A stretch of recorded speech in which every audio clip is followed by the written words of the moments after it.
함께 말씀 읽겠습니다. 열왕기하 23장 1절에서 3절 말씀이 되겠습니다.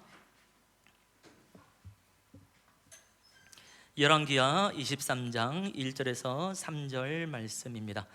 세 구절인데요, 우리 같이 한 목소리로 읽도록 하겠습니다. 다 함께 읽습니다.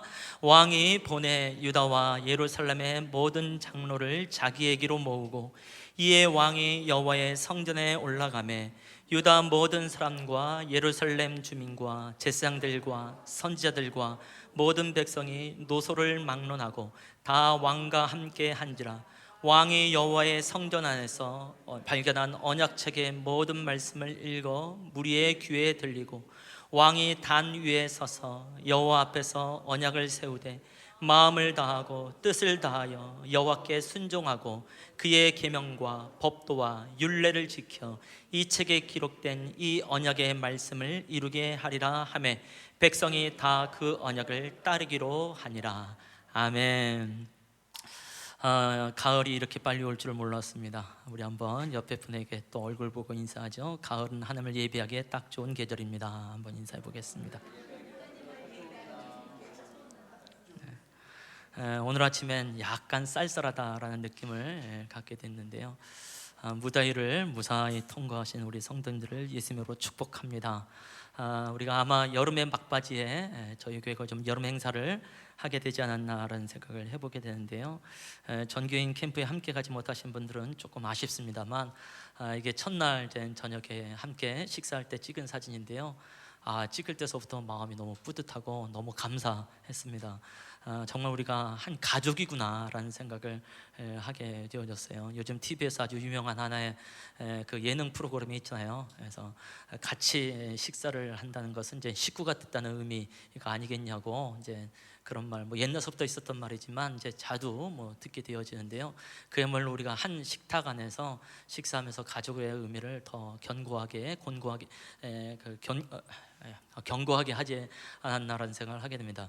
물론 우리가 이제 5주차가 되어지면 이곳에서 또 함께 이만큼 아니면 이거보다 더 훌륭하게 우리가 또 식사를 하는 시간을 갖지만, 또 전체가 한 식탁에 모여서 식사하는 게 또 참 아름답다라는 생각을 하게 되어지고, 꼭 기억을 잘 하시고 내년까지 이 분위기가 좀 이어갈 수 있도록 해주시면 감사하겠고요. 못 가신 분들은 그 슬피 울며 일을 가는 마음으로 내가 내년엔 반드시 가리라 참여하시기를 권해드립니다. 특히 함께 둘째 날 그 애찬을 하면서 서로 기도하는 시간을 가진 것이 또 너무 큰 의미가 있다는 생각을 합니다. 우리가 크게 기도했던, 간절하게 기도했던, 어떻게 기도했던, 우리가 주님 앞에 마음을 열고 기도하는 것 자체가 주께서 우리에게 주신 은혜가 아닌가라는 생각을 해보게 되는 거죠. 그래서 약간 이미지화한 것도 있습니다만, 우리 예선교회는 기도하는 교회다라는 것을 이걸 통해서 금방하게 되지 않습니까? 그래서 기도에 힘쓰시는 교회가 됐으면 좋겠다라고 생각합니다. 이외에 어마어마한 사진들이 있지요. 이미 단톡방에 다 올라가시고 웬만하면 다 스케치를 하셨을 거라고 생각을 하고요. 사실 이번 여름 캠프의 아마 하이라이트 MVP는 우리 갑자기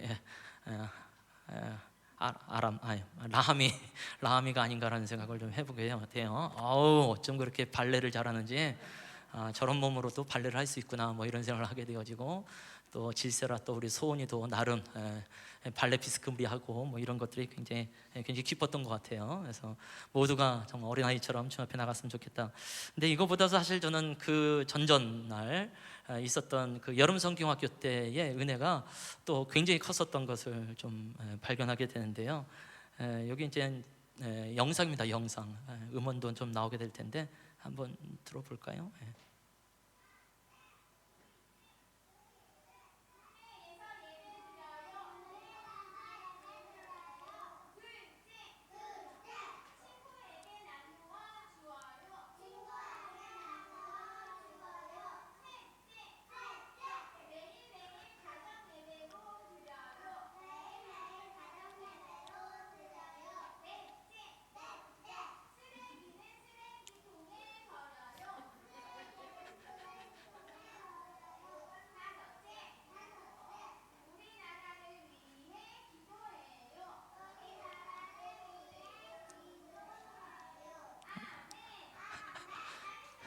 박수 한번 해야 되는 거 아닙니까? 아이들의 결단이거든요. 쓰레기는 제대로 버려야 된다고 나라를 위해서 기도하겠다고 결단하는 모습이 너무 좋았어요. 가지고 있는 게 지금도 뭔지 모르겠어요. 마이크인지 먹을 건지 모르겠는데 어쨌든 마이크 삼아서 열심히 선포하고 외치는 것이 너무 귀하다. 그래서 이 귀한 아름다운 습관을 정말 죽을 때까지 이어갔으면 좋겠다는 간절한 마음이 일어나기도 합니다. 너무 아름답죠? 예. 저 뒤에도 이제 이들의 또 작품이 있기도 합니다만 자신들의 결단을 또 그림에 이제 이게 손바닥 도장을 찍었어요. 하느님 앞에 우리의 믿음을 고백하며 나아갑니다라고 되어져 있는데요. 내용이 잘 보이는지 모르겠습니다. 어떤 말씀으로 함께 세워가는 사람 되겠습니다 하고 마치 김구 선생님 것 마냥 손바닥으로 도장을 찍었는데요. 너무 안중근 죄송합니다. 지금까지 편집 부탁합니다. 안중근 의사가 하듯이 마치 그런 결단을 하는 걸 보면서 또 굉장히 흥분되기도 했어요. 정말 얘네들은 나라를 위해서 기도하겠구나라는 소망을 갖게 되었었습니다. 고맙습니다. 잘못하면 잘못 나갈 뻔했네요. 뭐 내년에도 더 아름다운 일이 좀 일어나게 될 줄로 믿고요. 우리 전도사님 고백으로는 내년에는 밖으로 나가서 1박 2일을 했으면 좋겠다 이렇게 얘기를 하는데 얼마든지 그렇게 했으면 좋겠고, 현재 저희 교회가 아이들이 함께 모여서 뭔가를 하기에 공간이 절대적으로 좀 부족한 상태가 되어집니다. 그래서 은근히 4층을 위해서 기도하고 있다는 거 기억하시고, 우리도 교회가 생각날 때마다 함께 기도로 동참해 주시면 감사하겠습니다 라고 말씀을 드리고 싶습니다. 오늘 본문 말씀을 보게 되면 이제 요시야 왕이 나타나게 되어집니다. 우리가 예레미야 말씀을 지금 읽고 있는데요. 이 요시야 시기에 예레미야가 이제 활동하기도 했고요. 요시야는 굉장히 유명한 왕입니다. 그 솔로몬의 이제 하나님을 섬기지 않는 말년의 타락으로 인하여서 그의 아들 댁에 두 나라로 이제 분리가 되어지죠. 남유대와 북이스라엘 이렇게 분리가 되어집니다. 북이스라엘에 뭐 220명 정도의 왕들이 있었는데요. 하나같이 좀 온전하지 못한, 하나님의 말씀을 순종하지 못하는 불순종의 이제 왕들이 되어집니다. 남유대도 크게 다르지 않습니다. 근데 감사하게도 히스기야 왕과 그다음에 그의 증손자 되는 요시야 왕의 경우는 성경에서 말하기를 그가 다윗의 길을 따라갔다. 그래서 다윗의 마음과 같다라는 얘기를 하면서 칭찬받는 왕으로서 나타나게 되어집니다. 히스기야도 무너졌던 성전을 다시 한번 회복하게 되어지고, 소위 말해서 종교 개혁이 일어나게 되어지고요. 그 다음에 요시야 왕 때도 또 한번 종교 개혁이 일어나게 되어지고, 무너졌던 또 성전을 또 다시 세워가게 되어지고, 가장 중요한 율법책을 만나는 일이 이제 일어나게 되어지죠. 안타깝게도 히스기야 왕 다음에 그의 아들 므낫세라는 왕이 있는데요. 남유대 전체에 걸쳐서 아마 가장 악한 왕이었을지 않을까라는 생각을 하게 되어지죠. 이때 당시에 이제 이사야 선지자가 이제 활동을 했었는데요. 우리가 그나마 선지자들 이름 중에서 가장 많이 알고 있는 이름 중에 하나가 좀 이사야가 아니겠습니까? 또 얼마 전에 이사야 66장까지 우리가 한번 일독을 하면서 지나가게 되어졌는데요. 이 므낫세가 얼마나 이제 악한 왕이었는지 이사야 이제 그 전승에 의하면요, 이사야가 이제 순교를 당할 때 이 므낫세로 인하여서 톱으로 킴을 당하여서 이제 몸이 절단되어져서 순교를 했다라는 이제 전승이 있게 될 정도로 이 므낫세는 굉장히 좀 악한 왕이 되어집니다. 당연히 뭐 백성들도 하나님의 말씀을 따르지 않는 백성들이 되는 거겠죠. 그러니까 하나님을 말씀을 듣지 아니하고 오히려 신접한 자, 박수, 무당 이런 사람들을 쫓아가게 되어지고요. 또 산당에서 또 제사 드리고 우상 숭배가 아주 심각하게 되어집니다. 특히 이제 아세라 목상이라고 하는 철저하게 성경에서 배격하고 있는 우상을 이제 성전 안에 들여놓기 시작하고요. 또 몰록이라고 하는 그런 우상도 성전 내부 안에 들여놓게 됩니다. 근데 항상 이방 민족에 있어서 그 성전 안에 우상을 들여놓는다는 얘기는요, 이게 좀 성적인 타락도 함께 들어가게 되어집니다. 특히 롤록을 이제 섬기는 이제 남창들이 있었는데요. 그러니까 솔로몬이 지었던 이 예루살렘 성전 안에서 그런 몰록과 아세라 상이 있으면서 남창의 일이 있었다고 우리는 상상하기 좀 어렵죠. 어떻게 그런 일이 있을 수 있는가. 근데 실제로 그런 일이 이제 벌어졌던 것이죠.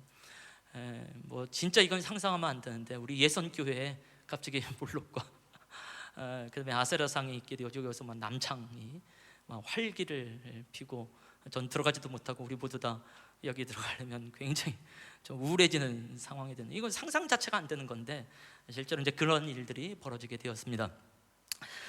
므낫세 같은 경우는 하나님께서 금하였던 인신 제사도 합니다. 특히 자기의 친자녀를 불로 지나가게 하는 이제 인신 제사도 하게 되어지고요. 또 쇠로 이제 우상 모양을 해놓고 그 안에 이제 비어 있는 공간이 되어지죠. 그래서 불로 달군 다음에 갓 태어난 아이를 그 안에 집어넣어서 태워 죽이는 일들도 있게 되어졌죠. 이게 이제 다 제사로서 이루어진 일들입니다. 뭐 상상만 해도 아주 끔찍한 일들이 이때 일어나게 되어졌죠. 특히 이 므낫세가 통치했던 통치 기간이 55년이 되어집니다. 그러니까 이 55년의 기간 동안에 이스라엘 남유대가 얼마나 큰 고통을 당했을까라는 것을 우리가 상상하기도 좀 어렵겠지요. 그의 아들 이제 아몬이라고 하는 사람이 또 왕이 되어졌는데요. 집권 2년 차에 신복에 의하여서 살해를 당합니다. 2년 차에 신복에 의해서 살해를 당했다고 한다면 이도 아마 상당히 좀 하나님의 말씀을 불순종한 그런 왕이 아니었을까라는 생각을 해보게 되는 거죠. 물론 므낫세만큼 이 아몬 왕이 어떤 일을 했는지에 대해서 성경은 기록이 없어요. 그러나 이제 능히 우리가 짐작할 수 있습니다. 그리고 나서 이제 요시아가 이제 왕이 되는 건데요. 특히 그의 나이가 8세의 왕이 됩니다. 좀 당황스럽죠. 만으로 따지면 8세겠고 우리나라 나이로 따지면 9세가 되어집니다. 제가 알기로는 아마 채은이보다 좀 어린 나이가 아닐까라는 생각을 하게 되는데요. 그런 나이에 왕이 된다는 것 자체가 얼마나 부담스러운가라는 생각을 하게 되어지는데, 그래도 이 어린 요시아 왕이요, 하나님의 말씀에 순종하여 정직하게 자기의 통치를 하는 것을 발견하게 되어집니다. 결정적으로 26살 때에 성전을 깨끗하게 하고 성전을 다시 재건축하는 일들을 하게 되어집니다. 만으로 26살이고요. 지금 나이라면 27살이 되어지니까 지금 저희 교회에 94년생들이 많이 있거든요. 94년과 같은 또래라고 보시면 되겠습니다. 근데 이 26살의 이 젊은 청년 왕이 종교 개혁을 하고 있다라는 것을 생각하면 오늘날 우리의 청년들의 나이는 절대로 어리지 않다. 얼마든지 나라를 위해서 놀라운 일을 행할 수 있다. 아멘. 그런 생각을 하게 되고 한번 소망해보고 기대해 보도록 하겠습니다.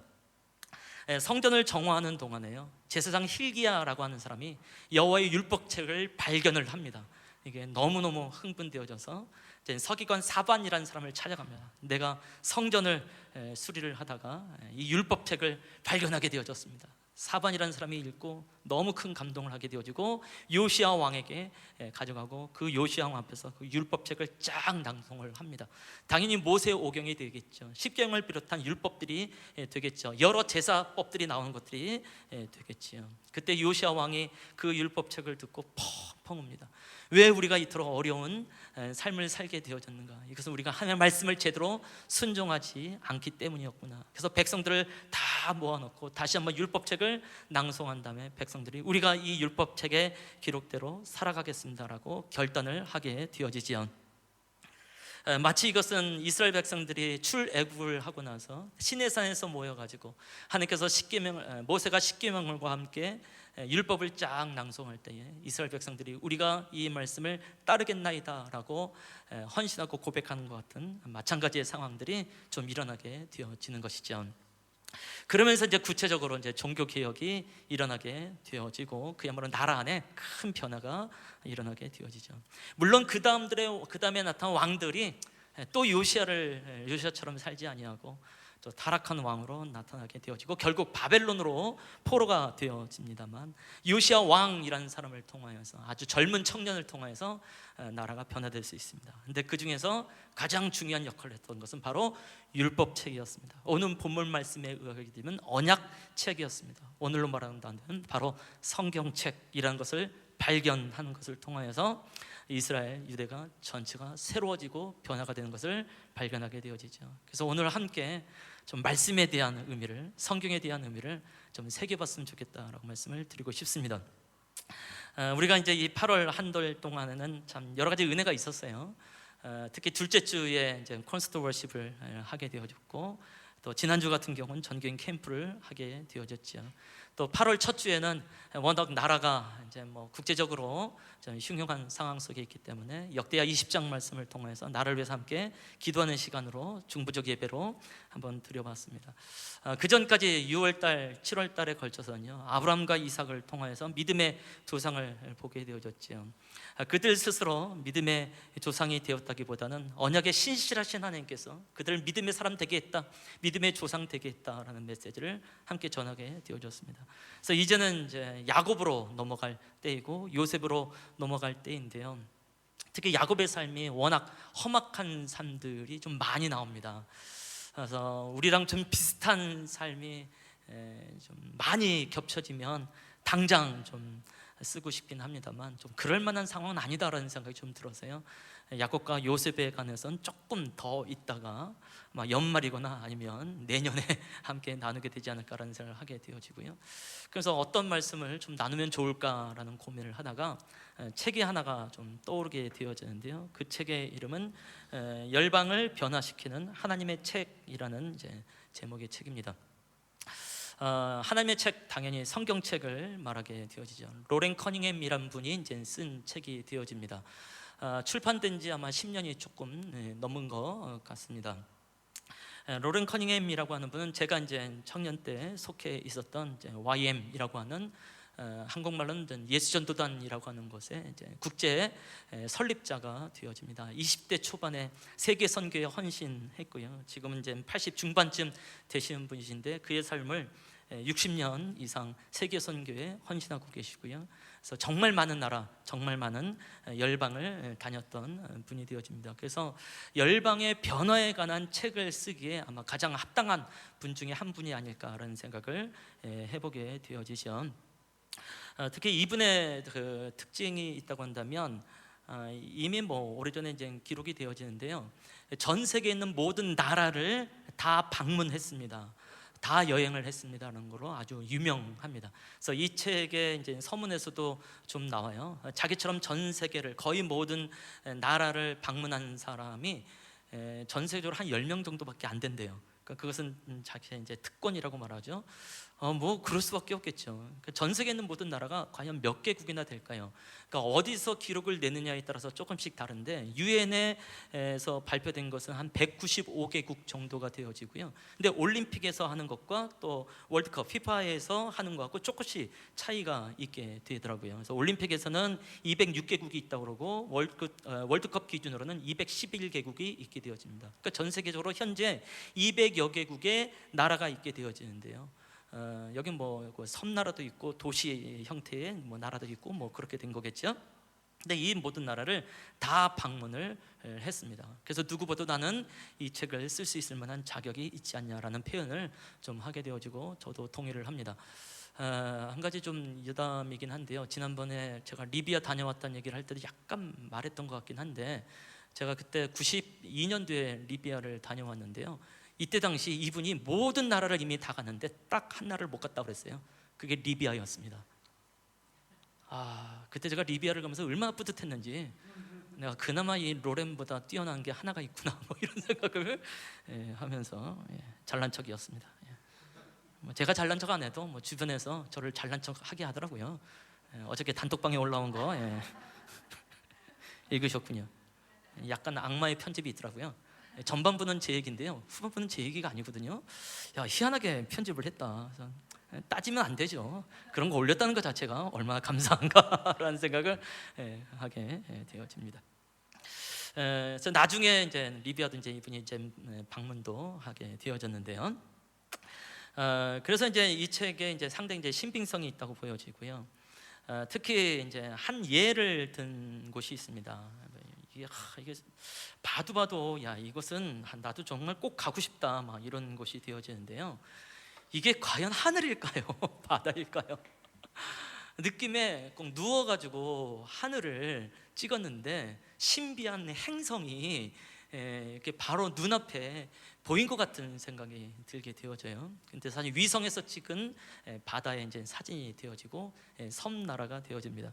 이 섬이 이제 아타푸라는 섬이 되어지고 태평양 이제 중앙부에 이제 있게 되어집니다. 지금은 인구가 한 500명 정도 된다고 하지만 이 책이 쓰여졌을 때 당시에는 인구가 한 275명 정도였다고 해요. 그러니까 왼쪽 이제 서편 쪽에 약간 마을 같은 모습이 이제 구성되어져 있는데요. 이게 이제 산호섬이 되겠죠. 안에 이제 큰 호수가 있게 되었는데 이제 바닷물이 들어와서 또 산호가 점점 자라게 되어지면서 호수처럼 된 거고 보통 이제 라군이라고 표현하게 하는데 정말 저런 곳에 가야 제대로 된 휴양이고 제대로 된 휴가가 아닐까. 내년은 여기 가십시다. 아멘. 이 아타푸 섬에 대해서 이분이 뭐라고 표현을 했냐면 빛의 사람들이 모인 곳이라고 표현을 했습니다. 당연히 이제 전도하러 들어간 거겠죠. 그래서 인형극이나 뭐 이런 것들을 가지고 함께 또 성경 공부를 하면서 나갔는데 여기 있는 사람들이 반응이 너무너무 좋은 거예요. 이미 다 예수를 믿고 있는 사람들이에요. 100% 예수를 믿고 있는 사람들, 그야말로 스트레스가 전혀 없는 사람들, 아이들에서부터 어른들에 이르기까지 모두가 만끽한 희열을 갖고 있는 분들을 보면서 로렌 커닝이 굉장히 큰 은혜를 받은 모습을 이제 기록을 하고 있습니다. 근데 그것은 이제 목사님이 딱 한 분 있대요. 근데 이 목사님도 이제 목회적인 고민이 있는 거죠. 그래서 로렌 커닝에게 당시에 이제 목회적인 고민을 이야기하고 이제 목회적인 상담을 하게 된 거죠. 이제 두 가지의 고민을 얘기하더래요. 최근에 교인 중 한 명이 가끔 코코넛 액을 발효해서 술로 마신다고. 우리가 이제 야자 그 물 알잖아요. 이거를 발효를 하면 그게 술이 되나 봐요. 그래서 그것을 술로 만들어 가지고 취해 버린대요. 이게 고민이래요. 그러니까 집에서 쌀을 발효를 해가지고 막걸리를 자기가 만들어가지고 홀짝홀짝 마시다가 가끔 취한다는 거죠. 이게 고민이라는 겁니다. 놀랍지 않나요? 두 번째 고민, 때때로 거짓말하는 사람들이 있어서 속이 상합니다. 이게 목회적인 고민이에요. 제가 이걸 들으면서 정말 난 이제 목회를 그만해야 되나. 사실 이분도 너무 당황스럽다는 거죠. 다른 목회자들의 고민에 비하면 이건 고민도 아닌 건데 그만큼 이 섬이 얼마나 아름다운가. 100% 그리스도인들이 있는 곳에서 하나님께서 얼마나 아름답게 하시는가. 그래서 복음이라는 것이, 성경이라는 것이 한 나라를 어떻게 새롭게 하시고 어떻게 변화시키는가에 대해서 이제 기록되어 있는 것들이 굉장히 도전이 되었어요. 그러다가 한 10년 가까이쯤에 생각난 한 섬이 이제 기억났는데요. 우리나라가 이제 남쪽, 특히 이제 남도, 전라남도 쪽에 복음화율이 많이 높지요. 신안군에 가면 이제 섬들이 많이 있지 않습니까? 거의 뭐 복음화율이 36%, 뭐 40% 이렇게 됩니다. 지금은 어느 정도 될지 모르겠지만 지금도 크게 다르지 않을 거라고 생각하고요. 그러다가 증도라는 섬을 한번 들어간 적이 있었어요. 근데 이 증도라는 섬 그 입구에 이제 플래카드가 하나 걸려 있는 거예요. 거기에 뭐라고 써 있었냐면 증도에서는 담배를 판매하지 않습니다. 굉장히 놀랬죠. 그래서 이제 안내하신 분께 여쭤봤더니 담배 가게가 한 3개 정도 있대요. 근데 담배가 안 팔린대요. 그래서 아예 그 군에서 여기를 특화하자, 담배 없는 마을로 특화하자라고 결정을 하고 지금도 이제 그렇게 이제 관광 상품으로 내놓고 있는 것 같습니다. 그 복음화율이요, 거기가 90%가 되어집니다. 엄청나죠? 그런 얘기를 들어본 적이 있는지. 우리나라에도 놀라운 일들이 좀 있습니다라고 말씀드리고 싶고, 거기 이제 중독리교회라고 하는 6.25 때서부터 개척되진 한 교회가 있고요. 문경준 전도사님이라는 여자 전도사님이 개척한 교회이고요. 이 교회를 통해서, 이 전도사님을 통해서, 물론 6.25 때 순교를 하셨습니다만 이분들을 통한 영향력이 이 섬 전체 안에 있게 되어지고, 우리가 알고 있는, 이미 좀 오래전에 타계를 하셨습니다만 CCC의 한국 설립자가 되신 김준곤 목사님 같은 경우가 또 이 문준경 전도사님의 또 제자이기도 하고 그렇습니다. 그래서 이 증도라는 섬을 보면서도 그래, 말씀이, 복음이 한 지역을 온전하게 변화시킬 수 있겠다라는 생각을 하게 되어졌는데, 이 섬을 보면서 그 말씀이 좀 떠오르게 되어졌습니다. 그야말로 이제 복음이라는 것을, 성경이라는 것이 우리에게 주는 놀라운 역사가 있게 되어지는데요. 그래서 말씀이 어떻게 그 문맹률을 좀 퇴치하게 하는가, 뭐 교육 수준을 높이는가, 뭐 이런 것도 있겠습니다만, 또 어떻게 사실 좀 너무 어려운 상황이잖아요. 그 사람을 어떻게 용서할 수 있겠는가, 용서할 수 없는 상황 속에서 특히 나이가 들면 들수록 용서할 수 없는 사람들이 너무 많아지거든요. 근데 9번째 성경 공부를 통하여서 또 용서할 수 은혜가 있다라는 것이 이제 그 성경 말씀의 어떤 힘이 아닌가라는 생각을 하게 됩니다. 이 정도의 어떤 예와 또 이 정도의 영상을 보여주면 오늘 메시지가 뭘 말하려고 하는지 이제 감을 잡았어야 된다고 생각합니다. 플래카드가 하나 새롭게 걸려 있지 않습니까?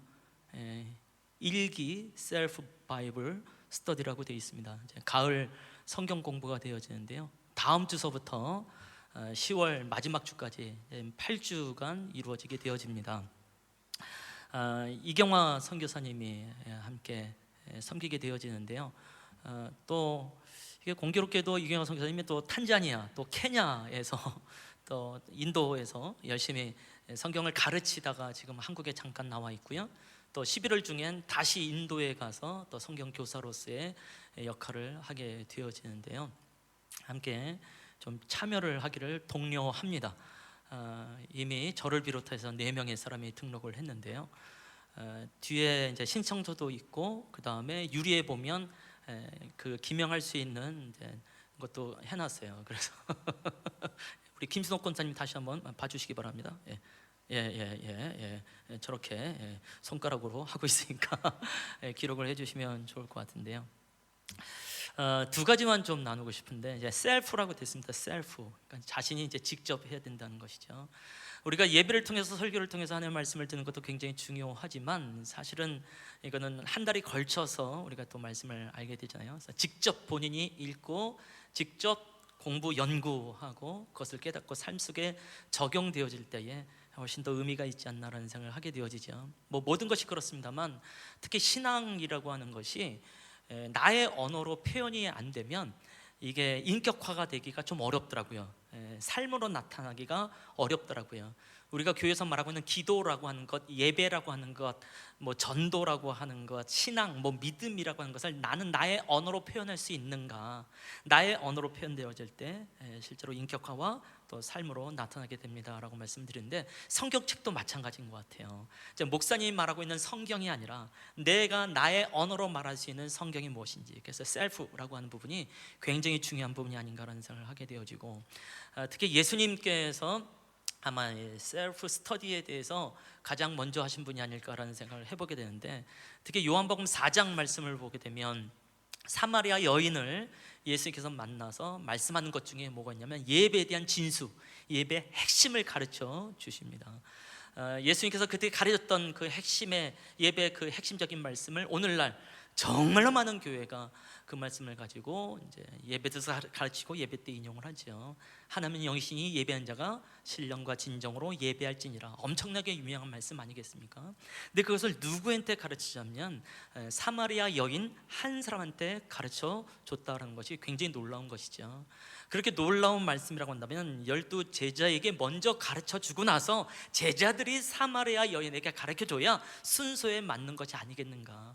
최소한 베드로, 야고보, 요한에게 먼저 가르쳐 주고 해야 되지 않을까. 아니, 최소한 베드로한테 먼저 말하고 베드로를 통해서 가르침이 흘러갈 수 있도록 해야 되는 것 아닌가라는 생각을 하게 된단 말이죠. 근데 그 모든 것을 배제하고 사마리아인 한 사람한테 예배의 진수를 가르친다. 결국 오늘날 예수님께서 다시 오셔서 말씀을 가르칠 때 누구한테 가르칠 것인가? 목사가 아니라 우리 성도 한 사람 한 사람에게 말씀을 가르쳐 주십니다. 그래서 이 셀프라고 하는 부분이 너무너무 중요합니다라고 말씀드리고 싶고, 이번에 함께 좀 참여하시면 좋겠습니다라고 말씀드리고 싶고요. 또 한 부분은 이제 강사의 이제 열정인데요.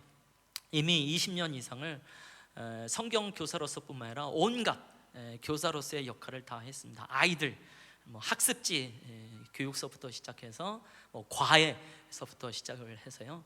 굉장히 오랜 시간 동안 가르침에 대한 노하우가 좀 상당히 많이 있습니다. 그래서 어린아이부터 어른의 일까지 다 그런 일을 하고요. 최근 이제 10년 가까이는 이제 말씀을 이제 연구하면서 또 말씀 연구 학교를 이제 수료를 하고 이제 전 세계를 다니면서 성경 교사로서의 역할을 하는데 참 귀합니다.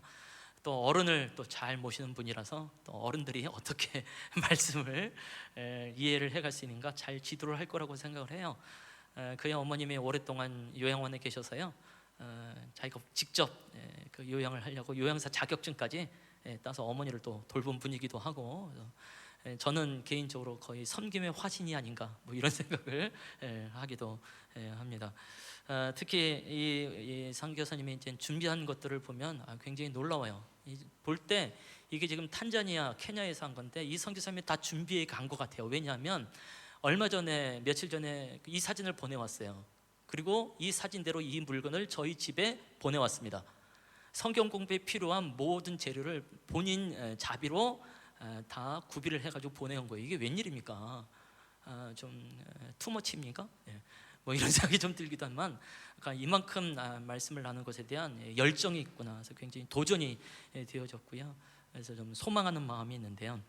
함께 한 달 전에 성경 공부를 어떻게 하면 좋겠는가 이제 이야기를 하다가 탄자니아에 함께 있었던 이제 선교사님이 같이 거기에 동행을 했었는데요. 우리는 궁금하잖아요. 후기가 중요해요. 후기. 과연 성경 공부 이후에 사람들의 반응이 어떤가. 그래서 학생들 중에 대부분의 대답이 뭐냐면 일단 쉽다, 이지. 이 정도 뭐 영어는 우리가 다 알죠. 이지. 그런데 딥하다, 딥. 굉장히 과정은 쉬운 듯한데 치료다 보면 굉장히 깊이 있게 말씀을 알아갈 수 있었다. 우리는 항상 후기가 중요한데 그 말씀을 듣고 바로 더 결정을 하게 된 것 같아요. 그래서 아마 굉장히 쉽게 접근이 되어지지만 깊이 있는 내용으로 우리가 스스로 말씀을 공부할 수 있는 시간이 될 거라고 생각을 합니다. 그래서 성경책을 갖고 와야 됩니까? 그랬더니 그거 안 갖고 와도 된대요. 그래서 아주 굉장히 짧은 성경 하나를 가지고 스스로 연구할 수 있는 어떤 기회를 제공을 한다고 합니다. 그래서 일기라고 했어요. 수료증이 필요하다고 하더라고요. 그래서 수료증을 제공을 합니다. 이기는 언제가 될는지 모르겠어요. 이분이 또 시간이 날 때 하게 되겠죠. 그래서 아마 내년에 이기가 이루어지기를 바라는 마음으로 함께 되어지는데요. 꼭 참여하시면 좋겠고, 이따 뭐 광고를 미리 하면 9월 첫째 주서부터 화요일마다 이제 매주 화요일마다 성경 읽는 모임을 합니다. 사실은 7월 달서부터 이번 주까지 매주 화요일마다 이제 몇몇 집사님들하고 한번 일단 해봤어요. 그래서 그동안 우리가 읽고 있는 일독하고 있는 이 성경 이사야와 예레미야 말씀 함께 읽으면서 은혜를 나누고 또 교회와 나라를 위해서 중보기도하는 시간을 가졌는데요. 이제 공식적으로 9월 첫째 주 화요일서부터 하기로 결정을 하고 이제 미리 광고를 합니다. 함께 이 은혜 안에 있기를 권해드립니다. 하나님이여, 저희를 하나님의 성전 삼아주심을 해서 감사를 드립니다. 하나님이여, 여호와의 성전 안에 율법책이 있고 그 율법책을 발견한 것으로 해서 기뻐함으로 율법책을 낭송하고 이 율법책의 내용대로 기록대로 살기로 결단한 것처럼 이미 이 예선교회에게 성경을 허락해 주심을 감사하고 우리 성도 한 사람 한 사람에게 성경을 허락해 주심을 감사합니다. 마치 이 성경이 발견되길 때까지 기다렸던 것 마냥 우리한테 와 있는데 우리가 이 성경을 취하고 한번 읽어보고 공부하며 어떻게 나의 영혼을, 나의 인격을, 나의 삶을 어떻게 변화시키는지 보기를 원하나이다. 우리의 가정과 우리의 공동체, 우리의 교회를 어떻게 변화하는지 보기를 원합니다. 하나님, 우리의 믿음의 선배들에게 율법책을 통해서 성경을 통해서 놀라운 변화의 역사를 주셨다고 한다면 우리의 삶 속에서도 그렇게 하시는 줄 믿어서 주께 나아가오니 주님, 우리의 결단의 이 기도 가운데에 함께하여 주시옵소서. 지금은 우리 주 예수 그리스도의 은혜와 아버지 하나님의 사랑과 성령의 교통, 사귐의 은총이 오늘 하나님의 말씀 앞에 서고 말씀을 읽고 말씀을 공부하면서 여호와께 돌아가기로 결단하고 있는 우리의 성도들, 또 가정과 일터와 이 대한민국 땅과 케냐 땅 위에 이제부터 영원토록 함께 있을지어다. 아멘.